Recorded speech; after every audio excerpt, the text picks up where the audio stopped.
The question is, what of Trump now? He walked away. There was this big thing about impeachment, and he left quietly.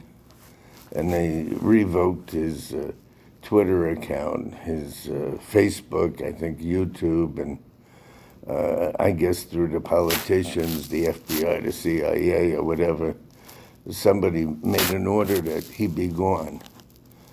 And if you look at Trump's background, in the beginning he had the Trump Casino, Trump Marina.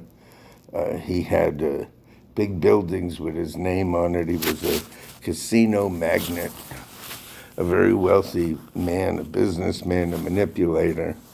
And he was born with a lot of money. His father was very wealthy. He was a developer. He developed properties and whatever. So Trump started out life as kind of somebody with substance. He had wealth and education and background, and he didn't have to play by the rules that everybody else does. Other people, they say, well, go out and look for a good job, and Trump didn't have to do that. And be nice and fit in with other people, and you would have to navigate and satisfy your boss and get along with your coworkers and hope you get a little raise or a promotion.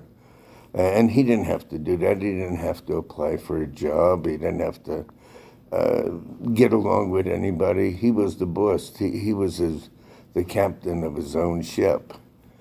I remember he was on a TV program. It was kind of like a talk program. And they just announced that he had bought a big boat, a yacht. And he was talking about the wealth he had. And they showed all the females in the audience. And they all wanted to ingratiate themselves to Trump. He was, imagine if they could be with a man like this, a casino magnate, somebody with a big yacht, what kind of a life they would have.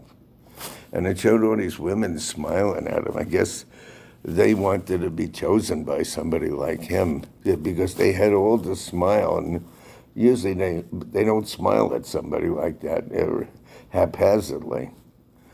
And then next thing you know, he's on a program called The Apprentice. And the idea of this was he was a big business tycoon, and if he hired you to work for him, it meant that you had all kinds of talent, and you would be a success. All you had to do was make Trump happy, and you would be a success. That was it. That was your ticket.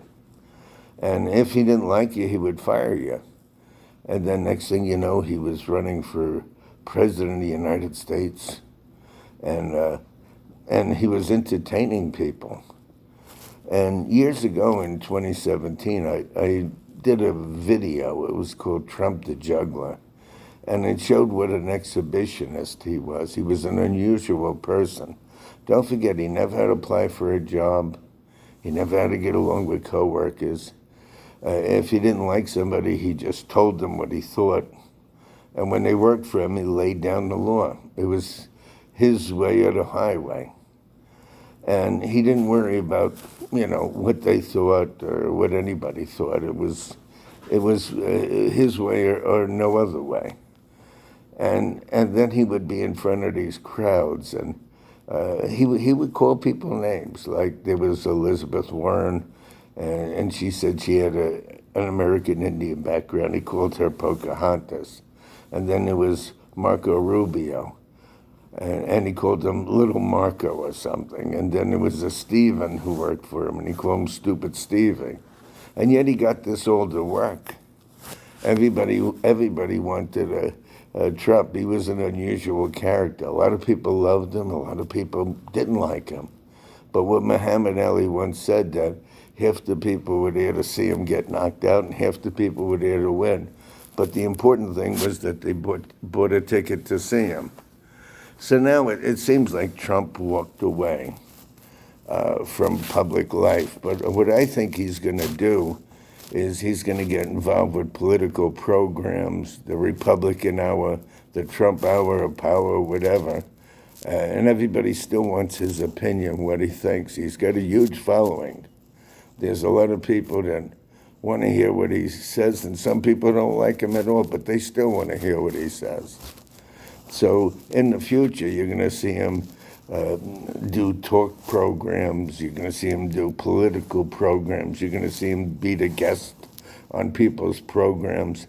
And I'm sure there's going to be a couple of movies and books about him. But he's a very unusual character because he didn't have to live by our rules. He was able to live life a different way, the way of the aristocracy. And like I said, he was very similar to the numbers that George Washington had, because I'm a numerologist and an astronumerologist. I taught classes at Rowan College, other places, and I figure out people by their name and their numbers and psychic and so forth.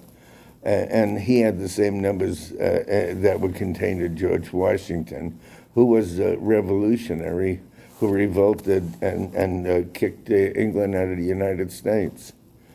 So it didn't surprise me that there was a little uproar on Trump's exiting. But see some of my videos on what I said about him, the juggler. Then he had George Washington's numbers. And in 2017, I said he'd be a one-term president. And in August of 2019, before the year started, I warned about the health and money problems in 2020, and a black female would be on the Democratic ticket. And I knew Trump was going to go during this period. And now I think he's gone, but he's not out of sight.